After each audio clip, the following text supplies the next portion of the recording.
This is chapter 8 of Life of Pi.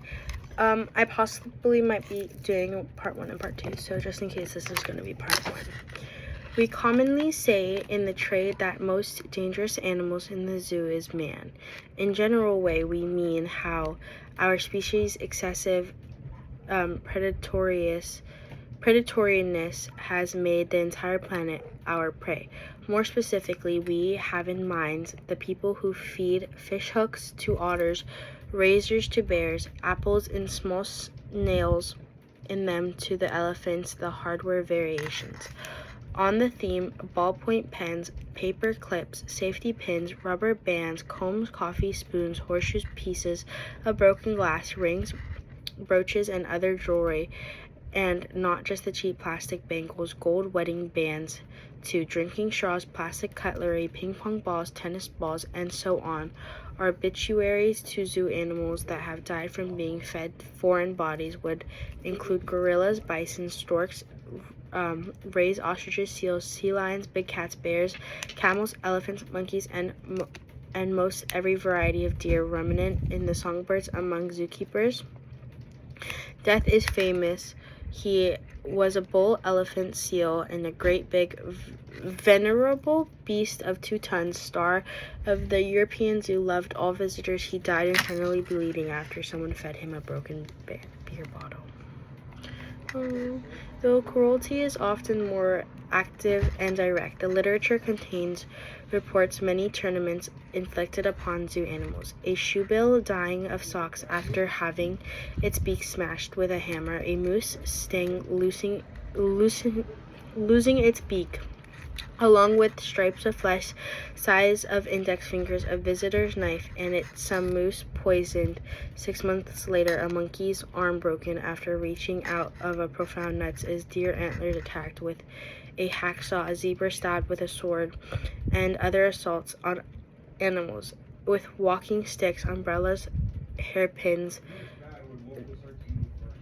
knitting needles, scissors, whatnot, often with an aim to talking an eye out or injuring sexual parts. Animals are also poisoned. There are indecinies, even more bizarre, breaking a sweat on monkeys, ponies, birds, religious freaks who cut a snake's head off, deranged man who took the urinating in the elk's mouth. We were relatively fortunate. We were spared with the saddest of plied European and American zoos. Nonetheless, our golden agouti vanished, stolen by someone who ate it. Father suspected various birds, peacocks, macaws lost feathers to people greedy of their beauty. We caught a man with a knife climbing into the pen for moose deer. He had said that he was going to punish evil Ravana, who is Ramayana's, took the form of the deer when he was kidnapped. Another man was nabled in the process of stealing a cobra, which the snake charmer, whose own snake had died. Both were saved, the cobra from a life of servitude and the bad music, and a man with possible dead bites. We had to deal with the occasion with the stone throwers who found animals to be placid and wanted a reaction, and we had a lady whose safari was caught even in accident. We had learned over thrust her hand in the cage. We waved the end of her and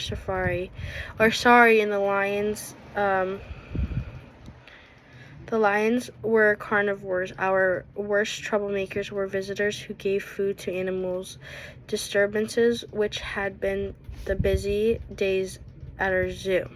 Sometimes we wished people had stuck to sweets. People have a notion that animals can eat anything without the least consequence of their health. Not so. One of our sloths, bears, became seriously ill to serve her moronic enteritis after being given a fish that had gone putrid by a man who was convinced that he was doing a good deed.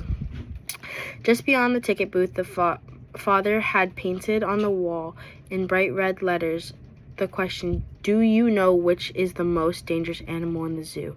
An arrow pointed to the small curtain. There was so many eager, curious hands that pulled the curtain that we had to replace it regularly. Behind the curtain was a mirror. Wait, genius. Okay, but I learned in my experience that my father believed that there was another animal even more dangerous than us, and that it was extremely common to found in every continent, in every habitat, in every readable species, and Animalus anthropomorphosis. The animal as seen through human eyes. We've all met one, perhaps even own one. It is an animal that is cute, friendly, loving, devoted, merry, understanding. These animals lie in an ambush in every toy store in the children's zoo. Countless stories of them are told. They are the pendants to those vicious, bloodthirsty, deprived animals. Inflame I, the manakees I have mentioned, to vent to the spite talking sticks with umbrellas. In those cases, we took the animal and see a mirror. The oppression with putting ourselves in the center of everything is to bane not only the theologians but also the zoologists. I learned the lesson that an animal is an animal. Essentially, practically removed from us twice, once with Father, once with Richard Parker. It was on Sunday morning. I was quietly playing on my own. Father called out, "Children, come here." Sometimes something was wrong. His tone, his voice set off a small alarm bell in my head. I quickly reviewed my conscience. It was clear Ravi must be in trouble again. I wondered that if he had done this time. I walked into the living room. Mother was there. That was unusual. The disciplining of the children, like the tending of animals, was generally left to Father. Ravi walked in last, guilt written right all over his criminal face. "Ravi, Piscine, I have a very important lesson for you today." "Oh, really? Is this necessary?" interrupted Mother. Her face was so flushed. I swallowed. If Mother's normally was so unruffled, so calm, worried, even upset, it meant that we were in serious trouble. I exchanged glances with Ravi. Ooh-wee. I got like 5 more pages. Anyways.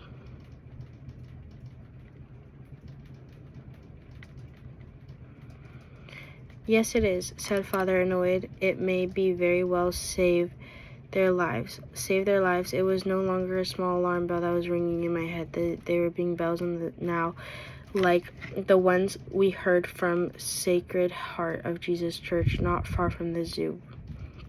"He's only 8, Mother insisted. He is the only one who worries the most." "I'm innocent," I burst out. It's Ravi's fault, whatever it is he did." "What?" said Ravi. "I haven't even done anything wrong." He gave me the evil eye. Shush, my father said, raising his hand. He was looking at my mother. "Gita, you've seen Piscine. He's at the age when boys around the poke and poke their noses everywhere. Me, a run-arounder and everywhere nose poker. Not so. Defend me, Mother, defend me," implored my heart, but she was sighing and nodded, a signal that the terrible business could proceed. "Come with me," said Father. We set out like prisoners off to their execution. We left the house, went through the gate, entered the zoo. It was early. The zoo hadn't opened yet to the public. Animal keepers, groundkeepers were only going about their work, and I noticed who oversaw the orangutans. My favorite keeper. He paused to watch us go by and pass the birds, bears, apes, monkeys, the terrarium houses, the rhinos, elephants, and giraffes. We came to the big cats, our tigers, lions, leopards. Babu, their keeper, was waiting for us. We went round and down the path, and he unlocked the door to the cat house, which was the century of a moated island we entered. It was a vast, dim, cement cavern, circular in shape, warm and humid, and smelling like cat urine. All around was a great big cages, divided in thick green iron bars. A yellowish light filtered down from the skylight. Through the cages existed. We could see the vegetation of surrounding islands flooded in with sunlight. The cages were empty save one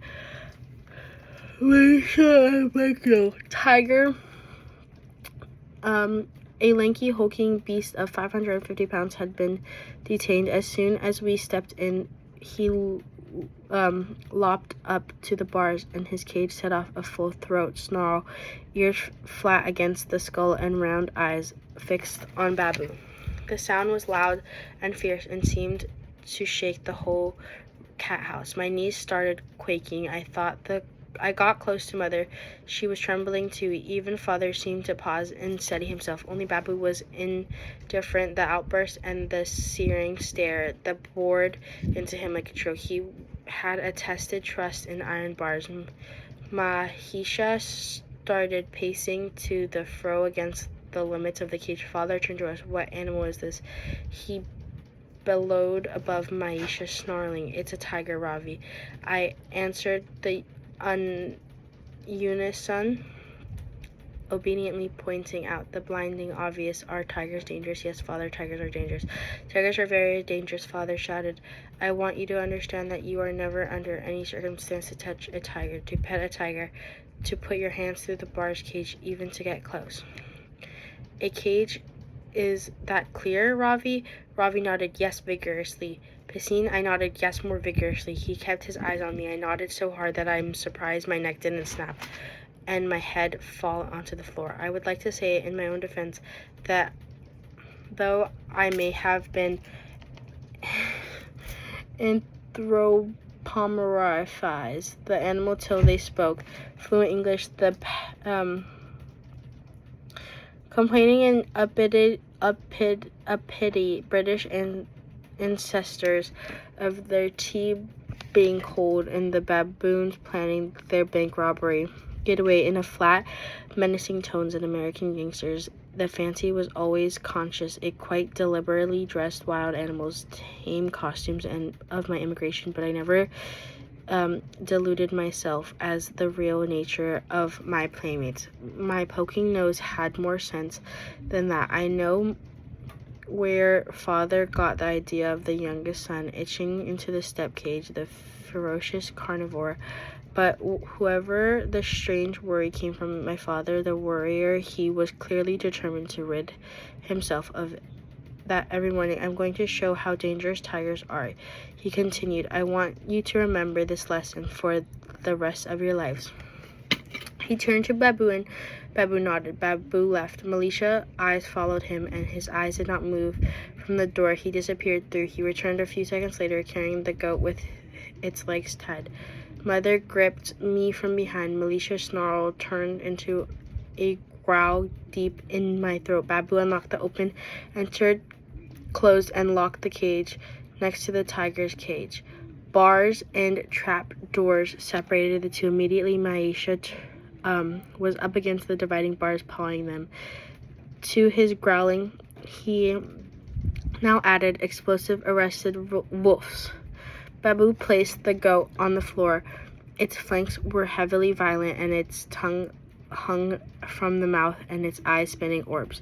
He untied its legs. The goat got on its feet. Babu exited the cage in the same careful way he had entered it. The cage had 2 floors, one level with us, the other at the back, higher, but by about the feet that led outside the island. The goat scrambled onto the second level. Mahisha, now unconcerned with Babu, paralleled to move in his cage in a fluid, effortlessly motion. He crouched to lay still and slowly moving the tail, only sign of tension. Babu stepped up on the trapdoor between the cages and started pulling it open. Anticipation, satisfaction. Mahisha fell silent. I heard 2 things that moment. Father saying, "Never forget this lesson," as he looked on grimly, and And the bleating of the goat, it must have been bleeding all along. Only we could hear it before. I could feel Mother's hand pressing against my pounding heart. The trapdoor resisted the sharp cries. Maisha was beside himself. He looked as if he were about to burst through bars. He seemed hesitant between staying where he was to place his prey or the closest, most certainly out of reach, and moving around the level further away from the trapdoor was located. He raised himself, startled, snarling, and the goat started to jump. It jumped amazing heights. It had no idea a goat could jump so high. The back of the cage was high and smooth in cement walls. With sudden ease, the trapdoor slid open. Silence fell again, except for the bleating of the click-click on the goat's hooves against the floor. The streak of black and orange flowed from one cage to the next. Normally, the big cats were given food 1 day a week to stimulate conditions in the wild. We found out later that the father had ordered that Maisha to be fed for not to be fed for 3 days. I don't know if I saw the blood before turning into Mother's arms, or if I daubed it on later. In my memory, with a big brush, I heard it was enough to scare the living vegetarian daylights out of me. Mother bundled us out of the hysterics. She was incensed. How could you, Santosh, their children? They be scared of the rest of their lives. Her voice was hot, tremulous, and I could see in her tears and her eyes. I felt better. Gita, my bird, it was for their sake. What if Pissing had stuck her hands through the bar? The cage one day would have touched the pretty orange for better a goat than him. No, his voice soft, nearly whispered. He looked concentrate. He never called her my bird in front of us. We were huddled around her. He joined us, but the lesson was never over. Not over, though it was gentler after that. Father led us to the lion leopards. Once there was a madman in Australia who was a black belt in karate. He wanted to prove himself against the lions. He lost badly. The keepers found only half of his body in the morning. Yes, Father. Yes, Himalayan bears and the sloth bears. One strike of their claws and cuddly creatures, and your innards will be scooped out and splattered all over the ground. Yes, Father. And hippos with those soft, flabby mouths of theirs can crush your body into bloody pulp. On land, they can outrun you. Yes, Father. The hyenas, the strongest jaw in nature, don't think that they are cowardly or that they only eat carrion. They're not, and they don't. They'll start eating you while you're still alive. Yes, Father. The orangutans, as strong as 10 men, they'll break your bones as if they were twigs. I know some of them were once pets and you played with them when they were small, but now they're all grown up and wild and unpredictable. Yes, Father. The ostrich, look flustered and silly, doesn't it? Listen up. It was one of the most dangerous animals in the zoo. Just one kick and your back is broken and your torso is crushed. Yes, Father. The spotted deer, so pretty, aren't they? If the male feels he has to, he'll charge you. Those short little antlers will pierce your like daggers. Yes, Father. The Arabian camel, one slobbering bite and you will lose a chunk of your flesh. Yes, Father. Black swans, their beaks, they'll crawl up your skull with their wings. They'll break your arms. Yes, Father. The smaller birds, they'll cut through your fingers with their beaks as if you were butter. Yes, Father. The elephants, most dangerous animal of all. More keepers and visitors are killed by elephants than any other animal in the zoo. The young elephant is most likely to dismember you and trample your body parts flat. That's what happened to the poor lost soul in European zoo who got into the elephant house through a window. An older, more patient animal will squeeze you against the wall or sit on you. Sounds funny, but you think about it. Yes, Father. There are animals we haven't even stopped by. Don't think they're harmless. Life will defend itself no matter how small it is. Every animal is ferocious and dangerous. It may not kill you, but it will certainly injure you. It will scratch you, it'll bite you, and it can look forward to a swollen pus-filled infection and higher fever and a 10-day stay in the hospital. Yes, Father. We came to the guinea pigs, the only other animal besides Maisha that have been starved at Father's orders, having been denied their previous evening meals. Father unlocked the cage. He brought out a bag to feed from his pocket and emptied it into the floor. You see these guinea pigs, Father? These creatures are trembling with weakness as frantically nibbled their kernels of corn. Well, we leaned down and scooped one up.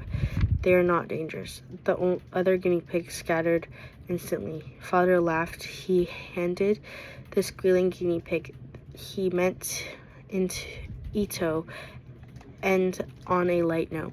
The guinea pig rested in my arms tensely. It was a young one. I went to cage and carefully lowered it into the floor. It rushed to its mother's side. The only reason guinea pigs weren't dangerous, didn't draw blood. With their teeth, their claws, practically domesticated otherwise. To grab a guinea pig with your bare hands would be like holding a knife by its blade. The lesson over Ravi, I sulked and gave my father cold shoulders for a week. Mother ignored him too. When I went by the rhinoceros pit, I fancied the rhinos' heads were hung low in sadness over the loss of their dead companions.